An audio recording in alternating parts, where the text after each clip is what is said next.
takes every day for 5 years when prescribed. And 5 years was like the Holy Grail. She was told that. Right. And there were always questions. Is 5 years better than 2 years? Should they go longer? And I remember the chief in Boston would always say 5 years, and all the analysis would be 5 years. So it gives you an idea when you start looking at time, how much time it takes actually to reanalyze a treatment.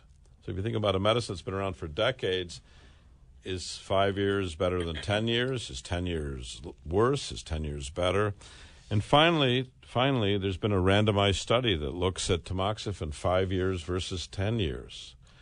And it's headline news in the cancer world because there's a treatment that's better, and the answer is it's the same treatment but for a longer period of time. Okay. And you can, again, save lives, which the whole point of this is save lives. And I want to stress in this program that we're talking about medical research in legitimate journals done by high-level doctors at world-famous institutions. So it's information that you can call about, you can research yourself. But this study compared 5 years of tamoxifen with 10 years of tamoxifen in women with early-stage breast cancer. And tamoxifen is given after all the other treatments. So usually a woman will have the lump of cancer removed, some radiation to the breast, maybe a little bit of chemo depending on her circumstance, and then after all that's done, give these pills to take for 5 years. So the study looked at 5 years versus 10 years, and again, there was a dramatic reduction in cancer recurrence. So the group that had 10 years of tamoxifen had a 15% reduction in the risk of recurrence. So it meant that 15% more women who were on tamoxifen 10 years versus 5 years would be cancer-free. So again, when you're talking about a disease with 200,000 women affected, diagnosed a year, 15% can be huge numbers. You can be talking about thousands, even tens of thousands of lives.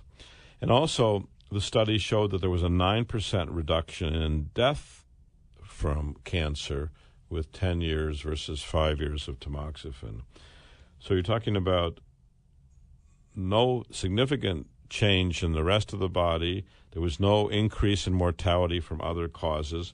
There was a slight increase in endometrial cancer, which is a cancer of the lining of the uterus, which is easily diagnosed because it's often associated with some bleeding. Right. A woman sees the bleeding, goes to a gynecologist, gets diagnosed. But overall, the mortality, the death rate, was reduced by 9%. Wow. 9%. So tremendous reduction in death rate. Now, doctor, question for you. So we started with 5 years. They increased to 10 years in the study. What about 15 years? What about 20? Is that? Well, it took 30 years to get this study. Yeah, I was going to say, this is a long-term study regardless. So when you're talking about getting thousands of women to participate, right. And then doctors, I mean, you can imagine if you're going to study it for 15 years, you're going to have doctors, their entire medical career is going to be consumed by this study. Sure. Because not every woman starts on the same day. Some patients start today, some patients start a year from now, some patients started a year before, and then you follow them with time. Right. So these studies are very, very labor-intensive, and they consume a lot of resources. But again, if you can save lives, it's incredible. So I just want to bring to your attention, if you happen to have breast cancer or a loved one with breast cancer, you may ask, are you getting tamoxifen for 5 years? Do you want to speak to your doctor now about going to a little bit longer to try to enhance the likelihood of being cancer-free and to prevent recurrence? So it's great news for women with breast cancer. Certainly. I wanted to bring up another case that I saw yesterday. I said I had 3 cases, and I don't think we're going to get time for seeing all 3 of them. But last night, a woman who I met earlier in the month called me up. She's 35 years old. She has left breast cancer. She was just diagnosed. She had a biopsy of the breast, which showed a cancer. Again, she had this PET scan, which I described earlier in the hour, talking about an injection of materials, and we found that the cancer had traveled to the spine. So earlier in the month, there was no symptoms. She had no pain whatsoever. Thursday night, she presented to the emergency room with new pain, and she had an MRI. She had an MRI of the spine earlier, which showed cancer, as did the PET scan. She had a biopsy of the spine, which showed cancer. And now, a month later, the cancer caused pain. So she's 35 years old. She has one child. She wants to do everything she can to help protect her fertility.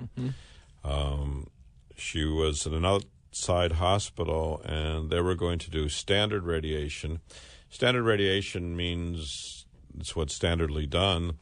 And usually for the spine, radiation is directed from the backside to go to the spine, and it exits through the front part of the body. So it's kind of like a shotgun or rifle, right, directed from the back into the front.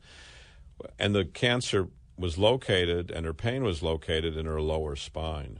So obviously her fear was that the radiation would go into the spine, the lumbar spine, and exit through her pelvic organs, meaning her uterus and her ovaries. So she called me up yesterday about 2:30. Is there a better way of doing the treatment? Can we help her?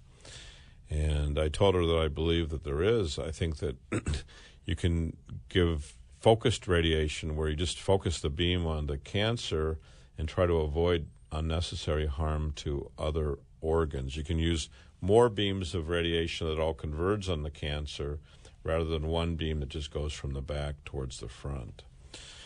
And furthermore, it can be less treatment. So instead of 10 or 20 treatments or even 30 treatments, we would usually give 5 treatments. Okay. So each treatment has a greater dose of radiation. It's more focused. We can try to avoid healthy tissues to a greater degree, send in multiple beams that converge on the tumor, and so there's less side effects. With a higher dose per treatment, it's usually much more effective.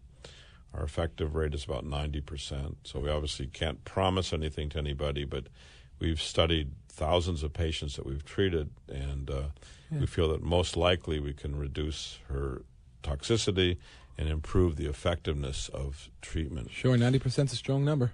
It's a pretty good number, and obviously we want to relieve pain and suffering and kill the cancer. Right. So last night we did the simulation or the mapping out for her radiation, and we're starting the radiation, and she's going to have 5 treatments. So we'll report back on her in a few weeks. I'll tell you what has happened to her, but I believe that she'll have a better treatment and better likelihood of being cancer-free. There's other cases that I want to discuss, but I don't think we have time today. And I don't think we have time for any other listeners to call in today, but you're welcome to call me in my office if you have questions and you don't want them listened by tens of thousands of people. Our number in our office is 212-CHOICES, 212-CHOICES, which is 212-246-4237, 212-246-4237. And if anyone wants a booklet and a DVD about our work, you're welcome to call us, and we'll send you a booklet and a DVD which describes our work. We were the first ones in America to do stereotactic body radiosurgery. It's a technique I believe in for many cases, not every case, but for many cases. It allows us to focus the beam on the cancer and avoid harm to healthy tissues. Sure, yeah. I was taking a look at your booklet yesterday, Doctor, and it explains exactly the process of what a potential patient would be dealing with. So if this is something that you're considering, I would certainly pick up the literature on it. Did you see our DVD yet? I have not, no.